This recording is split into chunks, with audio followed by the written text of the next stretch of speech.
ओम शांति। आज हम जानेंगे मन को शांत करने के कुछ सूत्र। आज हम देखते हैं कि दुनिया में हम आत्माओं का मन दुखी, अशांत और चंचल हो गया है, लेकिन शांति तो हम आत्माओं का स्वधर्म है। शांति हमारे गले का हार है। हम आत्माएं शांत स्वरूप हैं। हमारा मन भी शांत स्वरूप है।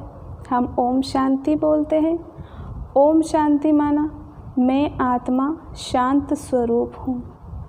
तो हमें हर कार्य शांत मन से करना चाहिए। शांत मन से लिए गए निर्णय हमेशा सही और अच्छे होते हैं, लेकिन जल्दबाजी में लिए गए निर्णय गलत होते हैं और बाद में उस बात पर अफसोस भी होता है। शांत मन से लिए गए निर्णय का परिणाम बहुत अच्छा होता है। इसके बारे में आपको एक कहानी सुनाते हैं। एक बार एक किसान होता है। उसकी गड़ी एक चारे से बड़े बाड़े में गुम हो जाती है। किसान सभी जगह ढूंढ लेता है, लेकिन उसको अपनी गड़ी नहीं मिलती है। किसान को बाड़े के बाहर कुछ बच्चे खेलते हुए नज़र आते हैं। तो किसान ने सोचा, मुझे कुछ दूसरा भी काम है, क्यों ना इन बच्चों को गड़ी ढूंढने के लिए कह दूँ। तो बच्चों को बुलाया और बच्चों को कहा, जो इस गड़ी को ढूंढ कर देगा उसको अच्छा इनाम मिलेगा। तभी इनाम के लालच में बच्चे गड़ी को ढूंढने चले गए, लेकिन थोड़ी देर बाद में वो बच्चे आते हैं खाली हाथ ही। उनको गड़ी नहीं मिलती है। तभी एक बच्चा किसान के पास आता है और कहता है, मैं आपकी गड़ी ढूंढ कर ला सकता हूँ, लेकिन सभी बच्चों को इस बाड़े से बाहर जाना होगा। किसान ने वह बात मान ली। किसान और सभी बच्चे बाड़े के बाहर चले गए। तभी वह बच्चा अंदर गया और थोड़ी देर बाद में वापस आ गया। उसके हाथ में वह कीमती घड़ी थी। घड़ी को देखकर किसान खुश हो गया। किसान को आश्चर्य भी हुआ कि हम सभी ने ढूंढा, लेकिन वह घड़ी मिली नहीं, तुम्हें कैसे मिली? तो बच्चे ने जवाब दिया, मैंने कुछ नहीं किया, मैं सिर्फ शांत मन से जाकर उस बाड़े की ज़मीन पर बैठ गया और उस घड़ी की आवाज़ को सुनने की कोशिश की। तो बाड़े में चारों तरफ सन्नाटा था। वहाँ घड़ी जिस तरफ से घड़ी की आवाज़ आ रही थी, मैं उस तरफ चला गया और घड़ी मिल गई। इस तरह मैंने शांत मन से इस घड़ी को ढूंढा। तो हमें भी ऐसे ही सारे दिन में टाइम निकालकर मन को शांत करना चाहिए। अब हम आपको बताते हैं शांत मन को शांत करने के कुछ सूत्र। पहला सूत्र है, किसी के भी काम में तब तक दखल न दें जब तक कि कहा न जाए, क्योंकि अगर किसी के काम में हम दखल देंगे तो उनका काम गलत हो सकता है और उनको गुस्सा भी आ सकता है। कई बार हमारी दी गई राय की वैल्यू भी नहीं होती और बात आगे भी बढ़ सकती है। अगला सूत्र है, माफ़ करना और कुछ बातों को भूलना सीखें। अगर हमारी किसी के साथ बात हो गई है, अनबन हो गई है, तो उसे दिल से माफ़ करना सीखें। अगर हम उसको माफ़ कर देंगे तो हमारा मन भी शांत रहेगा और सामने वाले का भी मन शांत रहेगा, क्योंकि उन तक नेगेटिव वाइब्रेशन नहीं पहुंचेंगे। तो दोनों का ही मन शांत रहेगा और दोनों को ही लाभ मिलेगा। तीसरा अगला सूत्र है, पहचान पाने की लालसा न रखें। आज हम दुनिया में देखते हैं कि कोई व्यक्ति कोई भी काम करता है तो उनको मन में यही रहता है कि हमारा नाम हो, हमारी पहचान हो, लेकिन हमें इस नाम मान शान से परे रहना है। इस नाम मान से दूर रहना है। जितना दूर रहेंगे वो हमारे पीछे पीछे आएगी।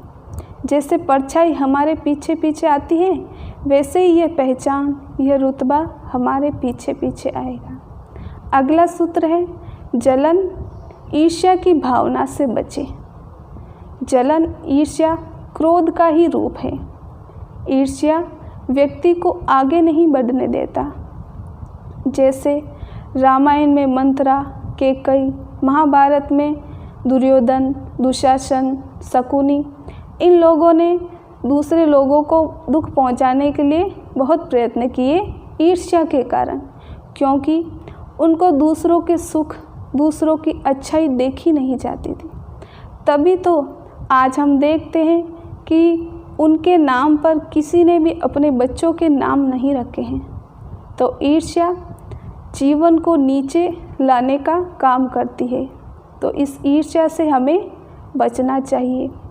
अगला सूत्र है उतना ही काटे जितना चबा सके, अर्थात उतना ही काम हाथ में ले जितना हम कर सकते हैं, हमारे अंदर जितनी क्षमता हो।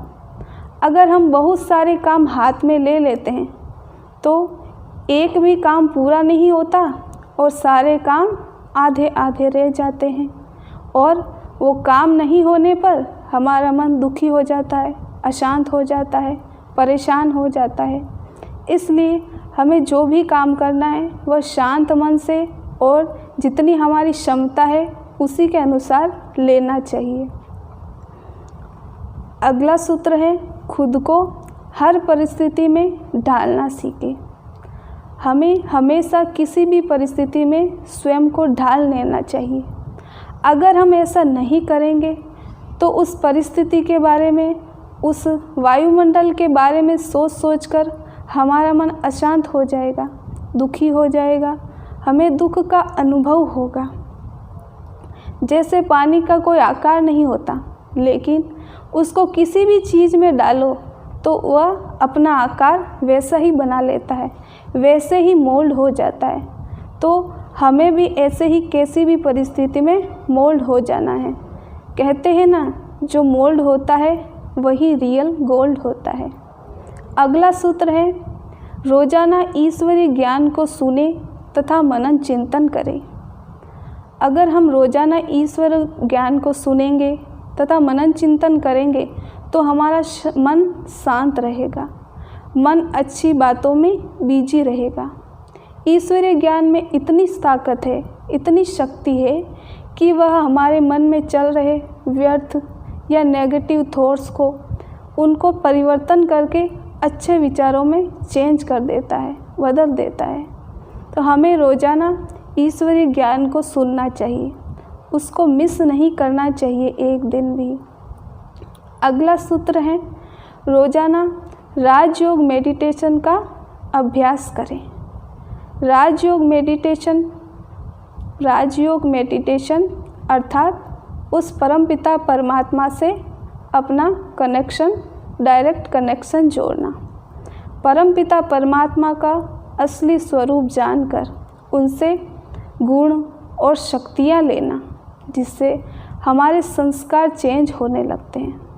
हमारे मन को शांत करने का और शुद्ध करने का यही साधन है राजयोग मेडिटेशन। तो इन सूत्रों को अगर हम जीवन में लाएंगे, जीवन में धारण करेंगे, तो हमारा जीवन शांत, सुखी और सशक्त रह सकता है। अच्छा, ओम शांति।